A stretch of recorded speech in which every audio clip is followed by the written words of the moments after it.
আসসালামু আলাইকুম রহমতুল্লাহি ওয়া বারাকাতুহু। এবার আমরা আসি কুফর কি জিনিস, কুফর কাকে বলে, কুফরের পরিচয় কি। কুফরটা হলো জিদ্দুল ঈমান, ঈমানের বিপরীত কুফর। কারো ভিতরে হয় ঈমান আছে অথবা কুফর আছে, ঈমান নাই কুফরই আছে, কুফরই আছে ঈমান নাই, একটা আরেকটার বিপরীত।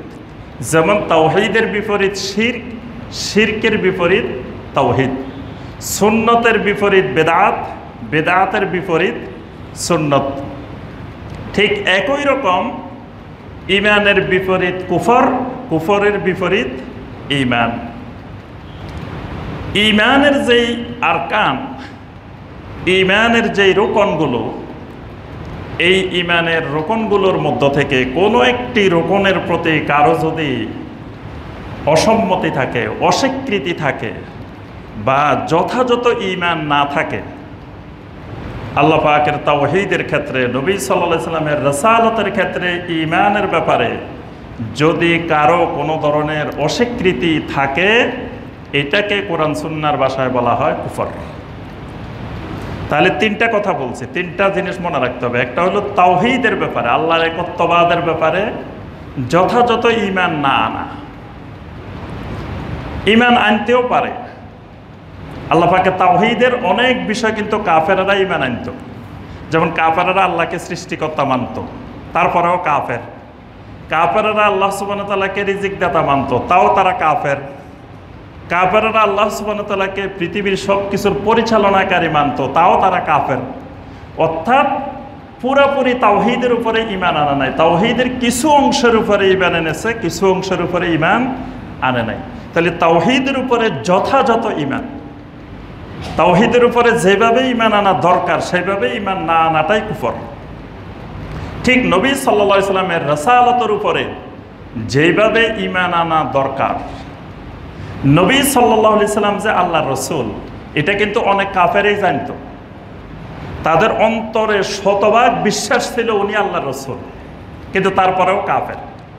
যেমন আবু তালেব, আবু তালেব শতভাগ নিশ্চিত ছিল যে আল্লাহ রাসূল সাল্লাল্লাহু আলাইহি সাল্লাম আল্লাহর নবী। তাহলে নবী সাল্লাল্লাহু আলাইহি সাল্লামের উপরে তো তার এক ধরনের ঈমান ছিল, তারপরেও সে কাফের। আল্লাহ পাক কোরআনে কারীমের মধ্যে বলছেন যে তারা আমার নবীকে এমনভাবে চিনে কামা ইয়ারিফুনা আবনাআহুম, যেমনভাবে তারা তাদের সন্তানদেরকে চিনে। এরকম অনেক কাফের নবী সাল্লাল্লাহু আলাইহি সাল্লামকে চিনেছে, দেখেছে, কিন্তু তারপরেও কাফের। অর্থাৎ নবী সাল্লাল্লাহু আলাইহি সাল্লামের উপরে যেভাবে ঈমান আনা দরকার ছিল সেইভাবে ঈমান আনে নাই। আরেকটা হলো ঈমানের 6টা রোকন আছে, খুঁটি আছে। এই খুঁটিগুলোর ব্যাপারে কোনো একটা খুঁটি, কোনো একটা রোকনের উপরে যথাযথ ঈমান না আনা। ঈমানের রোকনগুলো কি? হাদিসে জিবরিল আলাইহিস সালাম, যে হাদিসটি সহিহ মুসলিমের শুরুতেই এসেছে, আল্লাহ রাসূল সাল্লাল্লাহু আলাইহি সাল্লামকে জিবরিল আলাইহিস সালাম জিজ্ঞাসা করছেন, আখবিরনি আনিল ঈমান, আমাকে বলেন ঈমান কাকে বলে। আল্লাহ রাসূল সাল্লাল্লাহু আলাইহি সাল্লাম বললেন, ঈমান হলো আন তুমিনা বিল্লাহি ওয়া মালাইকাতিহি ওয়া কুতুবিহি ওয়া রুসুলিহি ওয়াল ইয়াউমিল আখির ওয়া তুমিনা বিল কদারি খাইরিহি ওয়া শাররিহি।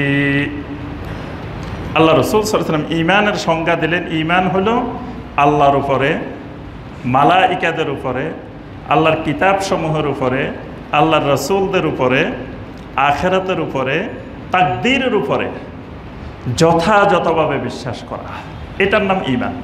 এই বিষয়গুলোর কোনো একটার প্রতি ঈমান যথাযথ না হলে এটার নাম হলো কুফর। তাহলে কুফর মানে অস্বীকার করা, কুফর মানে গোপন করা, কুফর মানে অস্বীকৃতি জ্ঞাপন করা।